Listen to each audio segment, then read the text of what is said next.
اگر کسی شخص کے ساتھ قرآن مجید نہیں ہے، قرآن مجید کے 2 رکوع 4 رکوع آدھا پارہ اگر کسی زندگی میں روزانہ کی بنیاد پہ نہیں ہے تو اس کی زندگی کا نور اس سے روٹ گیا ہے۔ گر تو می خواہی مسلمان زیستن نیست ممکن جز بقرآن زیستن، اگر تو مسلمان بن کے جینا چاہتا ہے تو قرآن کے بغیر ایک لمحہ بھی نہیں جی سکتا۔ تو قرآن کو اپنی زندگی میں اس طرح داخل کر لیجئے گا کہ اٹھتے بیٹھتے چلتے پھرتے تمہارے ساتھ قرآن کی تعلیمات جڑی ہوں، کوئی دن قرآن مجید کی تلاوت سے خالی نہ ہو۔ ہمیں اس کی ترغیب دی گئی ہے اور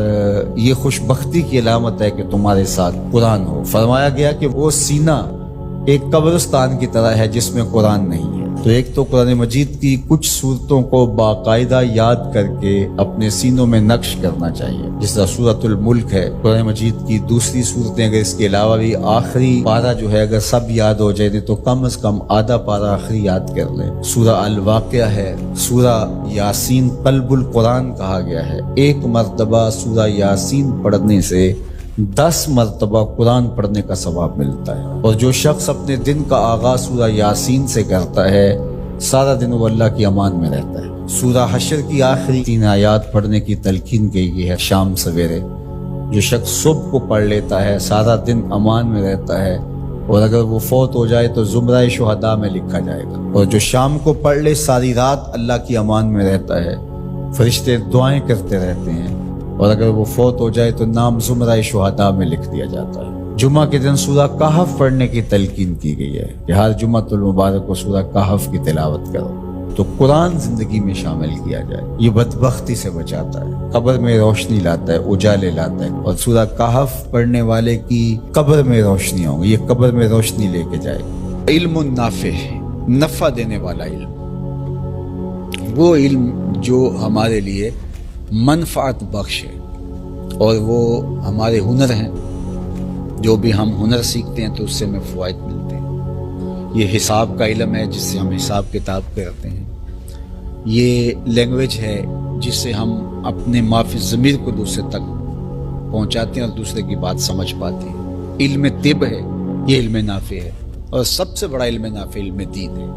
جس سے ہمارے معاد کے لیے ہمیں رہنمائی ملتی ہے۔ تو بعض کا ہم ایسے علوم سیکھتے ہیں کہ جو ہماری دنیاوی اور اخروی منفعت کے لیے جو ہیں وہ اس کا کوئی تعلق نہیں ہوتا۔ جس طرح کچھ لوگ موسیقی سیکھ رہے ہوتے ہیں، باقاعدہ کلاسز بیرون ممالک میں تو لگتی ہیں، تو اس کا کوئی فائدہ نہیں ہے، یہ نفع بخش علم نہیں ہے۔ اسی طرح وہ ایک صاحب تھے کہ انہوں نے اس پہ محنت کی ہوئی تھی کہ پتہ نہیں کتنے سالوں سے جتنے یہ کرکٹ میچ ہوئے ہیں اس میں کس کرکٹر نے کتنے سکور کیے ہیں اور کس نے کتنے چھکے اور کس نے کتنے چوکے لگائے ہیں، تو وہ ان کو ازبر تھے، اور وہ دوستوں کی محفل میں بیٹھ کر کے لوگ اس سے سوال کرتے تھے، وہ بتاتا تھا کہ اسے پتہ تھا کہ فلاں نے انڈیا کے کرکٹر نے، ویسٹ انڈیز کے کرکٹر نے، آسٹریلین جو ہے وہ کھلاڑی ہیں اور پاکستانی کھلاڑی، انہوں نے کس میچ میں کتنے جو ہے وہ سکور کیے ہیں، کتنے آؤٹ کیے ہیں، تو یہ باقاعدہ اس کے پاس ایک علم تھا۔ تو یہ علم نافع نہیں ہے، اس کا کیا فائدہ ہے؟ تو علم نافع جس کے بغیر جو ضروری فقہی ضروریات دین کے علم ہے، یہ فرض ہے ہم سب کے اوپر۔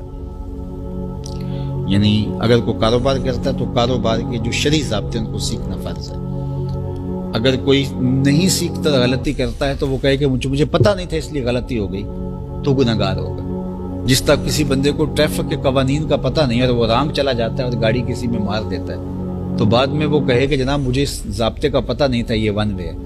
تو اس لیے ایسا ہو گیا، تو کیا اس کا چلان نہیں کٹے گا؟ اس کو سزا نہیں دی جائے گی؟ اس کے اس عذر کو قبول کر لیا جائے گا کہ اس کو قانون کا پتہ نہیں تھا، اس کے اس عذر کو مانا نہیں جائے گا؟ تو جہالت عذر نہیں ہے، ہمیں ضروریات دین سیکھنا ہمارے اوپر لازم قرار دیا گیا ہے۔ کاروبار کرتے ہیں تو کاروبار کے